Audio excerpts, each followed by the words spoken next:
After heroics in cricket, sports enthusiasts of the country are now relishing an international football tournament involving foreign national teams at the Prime Minister Three Nations Cup. Good evening, I am Prarambha Dahal. Let's begin with the main stories. Around 15% of the population still has no basic access to drinking water. Administrative hub of the country, Singhdarbar itself depending on bottled water. Works of the Parliament affected as regulations have yet to be formed in 4 months of the formation of the House of Representatives. Formation of committees and laws stranded, roles of the government and speaker questioned. Russian forces attack several Ukrainian cities, killing at least 4 in a drone strike on a residential area in Kiev. An 11-year-old among the wounded. And hosts Nepal mark a winning start at the Prime Minister Three Nations Cup, secure a 2-0 win over Laos.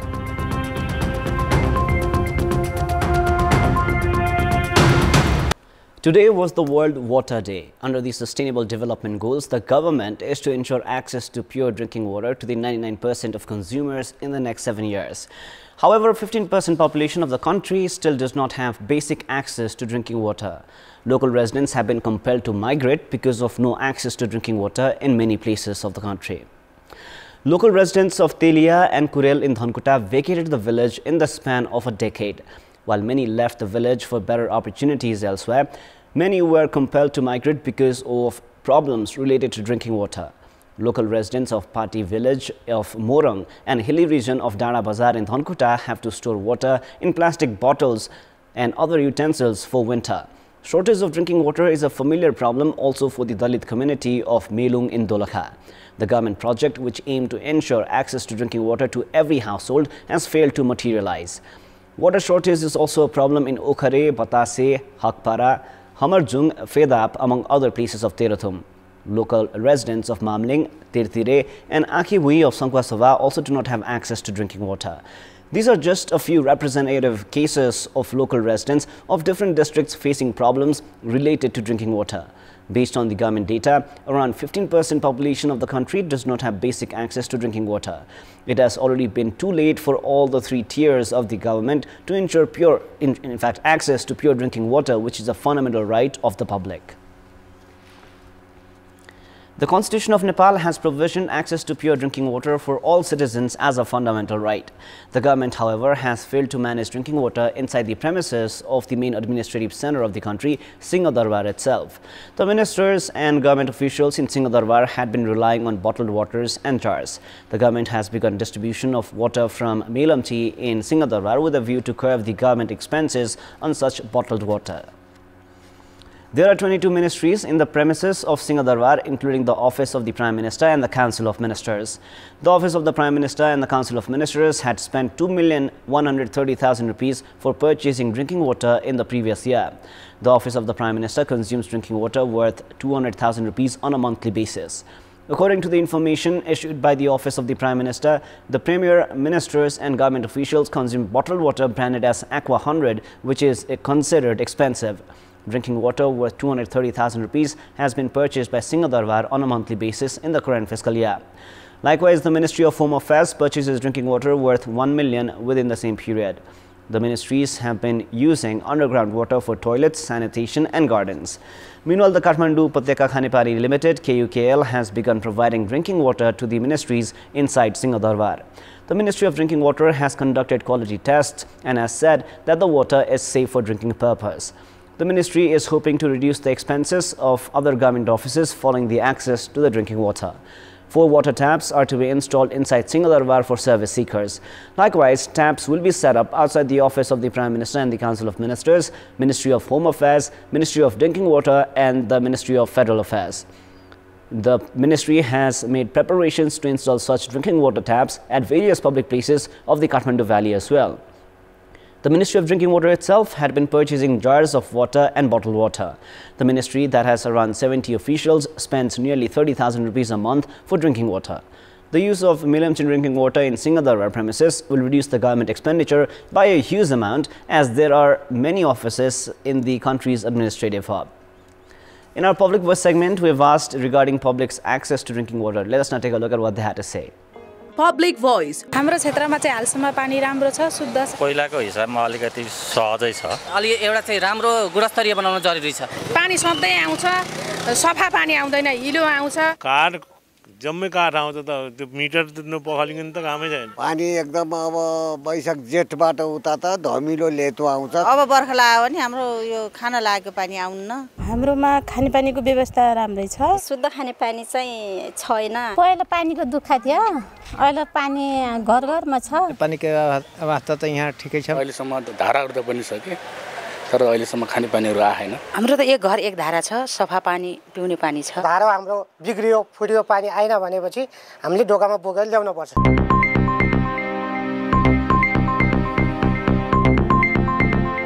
Despite the lapse of 4 months since the conclusion of the election of the House of Representatives, regulations of the Parliament are yet to be formulated. While the draft committee has already furnished the draft of the regulations, it has remained stranded at the Parliament. The parliamentary committees have yet to be formed as the session of the House of Representatives was postponed for a long period of time, while the regulations have yet to be formed. This has directly affected the formulation of laws. First session of the House of Representatives was held on the 9th of January. The Parliament since then has received its Speaker and Deputy Speaker, while Prime Minister Pushpakamal Dahal has already garnered the vote of confidence twice. Parliamentarians also participated in the election of the President and Vice President during this period. However, the House of Representatives is yet to endorse its own regulations. The Parliament session was halted for a long period of time even after the Regulations Drafting Committee had furnished its draft. Therefore, the regulations are yet to be formulated, while the parliamentary committees are yet to come into operation. A total of 15 amendments have been proposed on the draft of the regulations. The regulations will gain a final shape only after required discussions are held on the proposed amendments. Most of the recent decisions of the government have drawn criticisms, while attention has not been paid regarding discussions at the parliamentary committees. As political parties have been busy in changing political equations to serve their interests, the direct impact has been seen in the parliamentary proceedings. Meanwhile, 3 bills have been registered at the House of Representatives. Had the parliamentary committees been formed, those bills would have been delved into.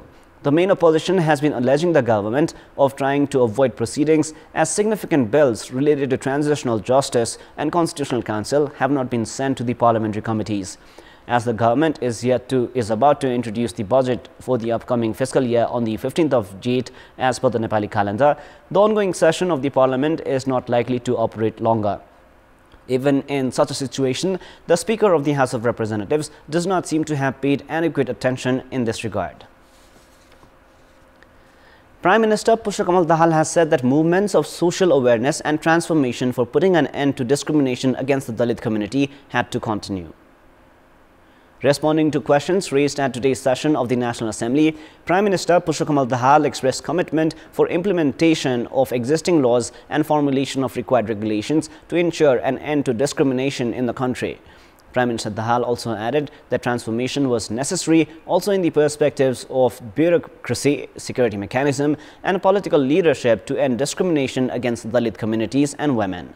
Workers who have gone for foreign employment have also been included in the Social Security program. Those employed abroad can receive benefits of the Social Security Fund by depositing at least 2,200 rupees every month. Now, despite operation of the national economy through more than 1 trillion rupees received in remittance from foreign employment, the state had been facing criticisms for failing to respect the migrant workers. Respecting the sentiments of the migrant workers, the government has now included them under the Social Security program. Addressing a program organized at the Ministry of Labour today, Prime Minister Pushpakamal Dahal said that the decision to include migrant workers in the Social Security program respected the sentiments of those employed abroad. Government officials are of the opinion that effective implementation of the Social Security program would ensure Nepal's initiative for the social security of workers as the best in South Asia. The procedure for inclusion of migrant workers in the Social Security program begins from the step where they receive the work permit. Based on the policy, the workers will now have to contribute at least 21.3% of their basic salary, which is a minimum of 2,000 rupees and a maximum 3 times in the fund. The government has arranged a digital payment method for those participating in the program. And despite beginning the Social Security program from the 27th of November 2018, contribution amount was collected only from the 17th of July 2019. In the period of almost 4 years, a total of 17,000 employers and 400,000 employees have joined the fund. Meanwhile, the informal sector and the entrepreneurs are also to be included in the program from the 14th of April. It is now time for our segment Public Pulse, where you text us with your opinion. Public Pulse. Before we ask today's question, let us take a look at the result from yesterday's poll. Yesterday we had asked, what is the reason for the delay in holding the meeting of Constitutional Council? 20% were for A, lack of relevant law, 40% were for B, politicization at the court, and another 40% were for C, result of instability. Here is our today's question. What do you term the government effort to include migrant workers in the Social Security program? Your options are A, good initiative, B, challenges in implementation, and C, move to seek popularity. The voting is on. Type NEWS, select your option A, B or C, and send it to 34001 to share your opinion with us. Time now for the international news.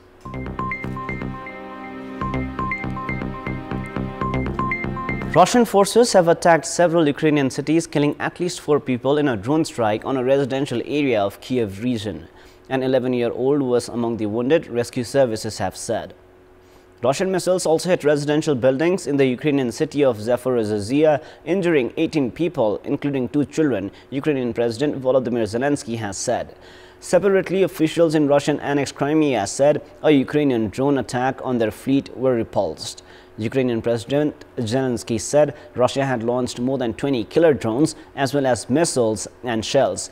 Referring to Chinese President Xi Jinping's departure from Russia hours earlier, he said that every time someone tried to hear the word peace in Moscow, another order was given to launch attacks. On Tuesday, President of Russia, Vladimir Putin, said that many provisions of a 12-point Chinese peace plan can be taken as the basis for the settling of the conflict in Ukraine whenever the West and Kiev were ready for it. In a separate Russian attack, 3 people were wounded in the southern city of Odessa when a 3-story building was hit in the grounds of a monastery, the presidential chief of staff Andriy Yermak has said. Sports news. Host Nepal have marked a winning start at the Prime Minister Three Nations Cup as they brush aside Laos 2-0 in the inaugural match played today. Lao midfield dominated the early minutes of the match played at the Dashad Stadium. However, Nepal defender Ananta Thamang put the hosts ahead in the 29th minute as he headed a cross served by Navin Lama. Despite efforts to come back in the match, Lao failed to finish their opportunities. Forward Noe Shrestha doubled Nepal's lead in the second half as he scored a stunner from outside the box. No more goals were scored in the remainder of the match, which earned Nepal a 2-0 win in front of the home crowd. A total of 4 debutants featured for Nepal in today's match. Defender Sunny Shrestha was included in the starting 11, while Sumit Shrestha, Manikumar Lama and Deepak Raj Singh Thakuri were introduced as substitutes. Nepal now play Bhutan in their second match of the tournament on Tuesday. And prior to that, Bhutan take on Laos on Saturday. Top 2 teams play the tournament final, which is slated for next Friday. All preparations of Bharat Gold Cup have been completed. A total of 8 domestic teams, including 3 departmental sides, are set to compete at the Bharat Gold Cup tournament, which kicks off at the Saeed Ground in Biratnagar tomorrow. Armed Police Force, Tribhuvan Army and Nepal Police alongside Sankata, Jaulak and Biratnagar City are to contest. Delhi FC of India, which used to participate in the previous editions of the tournament, will not compete this time as they have cited security concerns. Druk Lahul FC of Bhutan replaced Delhi FC, while Luka Soccer of Kerala are also to compete in the tournament. The tournament is being organized at an expected investment of 25 million rupees. Winners of the tournament will receive 2,015,000 rupees, while the runners-up will walk away with 1,025,000 rupees. Now, Sudur Paschim 11 have progressed to the grand finale of the Tilottama Gold Cup underway in Rupandehi. In the first semi-final of the tournament played at the ground of the Anfa Technical Center in Devinagar of Butwal, Sudur Paschim 11 edged past 3-star to secure their place in the title decider. Phaguram Tharu scored the only goal of the match in the second half. Vishnu Chaudhary of Sudur Paschim was adjudged the player of the match and received 11,111 rupees.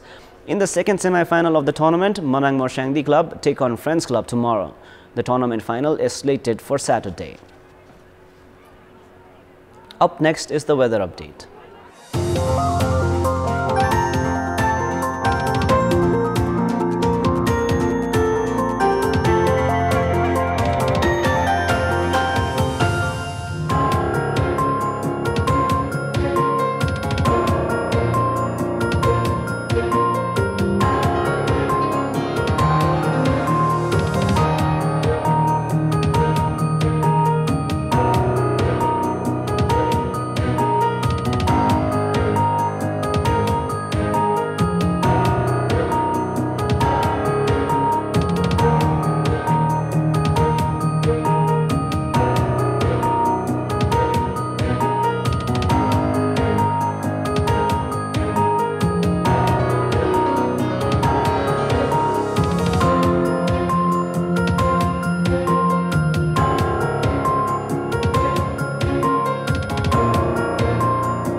That is all for the moment. Up next is the news in Nepali. Thank you for staying with us. Goodbye for now.